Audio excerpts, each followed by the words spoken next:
Hablemos ahora de un factor de preocupación que generalmente es central en los procesos de tratamiento.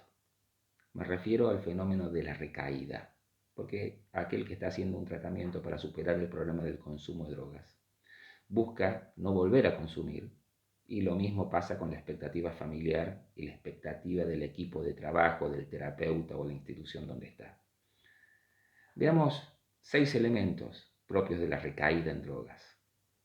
Lo primero para entender es que la recaída en drogas no es un hecho aislado, sino que es un proceso que culmina justamente en el hecho de la recaída. Me refiero, no es algo que venía todo bien y de repente la persona volvió a consumir, sino que lo que hay que entender que ese volver a consumir es el final de un proceso que comenzó antes y que es importante reconocer. ¿Qué es lo que pasó antes? Segundo punto, factores emocionales. La persona que recae en el consumo de drogas viene siendo parte de un proceso de desencadenamiento emocional que termina justamente en la recaída porque no pudo manejar sus emociones y porque muy probablemente no las pudo reconocer. Sintió situaciones de estrés, de ansiedad, de miedo y por lo tanto no las pudo gestionar, y eso implicó que se sumaran dentro de él como si fuese una alcancía que al final se terminó rompiendo en la recaída. Factores cognitivos también. ¿Qué quiere decir factor cognitivo? Y la manera en la cual quien recae en el consumo viene pensando. A lo mejor viene pensando en consumir y no detiene ese proceso de pensamiento. Viene pensando en ver a otros amigos con los cuales consumía o ir a lugares en los cuales consumía, pero decía, bueno, pero veo a los amigos y no voy a consumir. Voy a ir a esos lugares, pero no voy a consumir. Pero en su pensamiento se iba gestando toda una serie de situaciones ligadas al consumo y se desencadenaba de esa forma el deseo. Pensar que la droga le va a solucionar un problema o que lo merece, que necesita darse un respiro. Es decir, una serie de pensamientos y no solamente de emociones contribuyen a la cuestión desencadenante de la recaída. Otro aspecto son los factores vinculares. Dijimos emocionales, cognitivos y vinculares. ¿Qué siento? ¿Qué pienso? ¿Y quién me altera?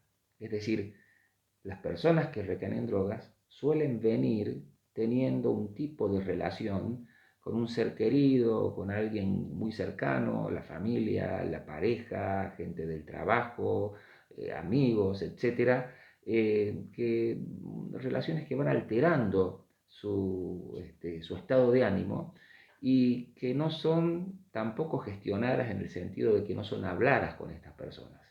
Límites que no se ponen, situaciones que uno se altera y ingresa en una violencia verbal o hasta física, van generando justamente parte de esos malestares que terminan en una recaída.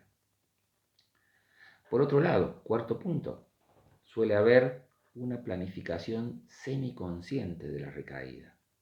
No es que la persona de repente consumió drogas, sino que por más que venía haciendo esfuerzos de evitación al consumo, tratando de abstenerse de consumir, venía planificándolo. Fíjense qué cosa contradictoria, pero es parte de cómo funciona a veces la psiquis de alguien que está en un proceso de rehabilitación. Una parte de su cabeza lo lleva a no consumir y otra parte de su cabeza lo lleva a planificar, a lo mejor de manera muy subterránea, los consumos y no detiene esa planificación ni la conversa con nadie. Factor vinculado a la recaída. Quinto punto, el coqueteo con situaciones de riesgo.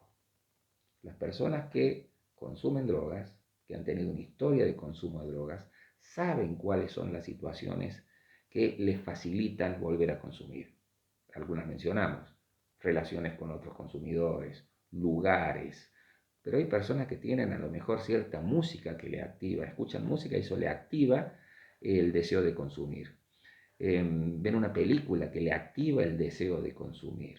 Es decir, hay un montón de situaciones de riesgo que quien consume, solo él las conoce. Pero cuando la persona está en una abstinencia y que esa abstinencia entra en crisis, puede que empiece con un coqueteo.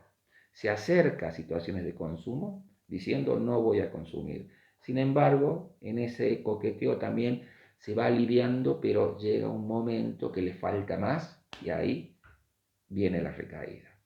Y el sexto punto obviamente es el hecho en sí, ya la recaída, el momento en el cual la persona decide consumir drogas o está todo listo para el consumo. Es muy difícil detener el consumo cuando se llegó a ese sexto escalón y no se hizo nada antes. Porque esto es como un tobogán. Una vez que subo y me lanzo, probablemente tenga que terminar de bajar recién para detenerme. Pero lo importante es que se puede frenar antes. Antes de bajar, debemos entonces entender que la recaída no es un hecho aislado, que hay factores emocionales, cómo me siento, que intervienen en la recaída. Hay factores cognitivos, qué pienso, con qué me doy manija, tiene que ver con lo que termina siendo una recaída. Factores vinculares, quién me altera y con quién debo sentarme a conversar para que esa relación no sea una relación que me genera tanto estrés. Planificación, cuarto punto, semiconsciente, que me lleva a pensar en esto como un juego primero, pero que no necesita ser minimizada. Coqueteo con situaciones de riesgos y recaída. Si podemos ver todos estos puntos en su proceso, las personas van a tener más defensas y seguramente van a ser más exitosas en sostener su tiempo de abstinencia de drogas.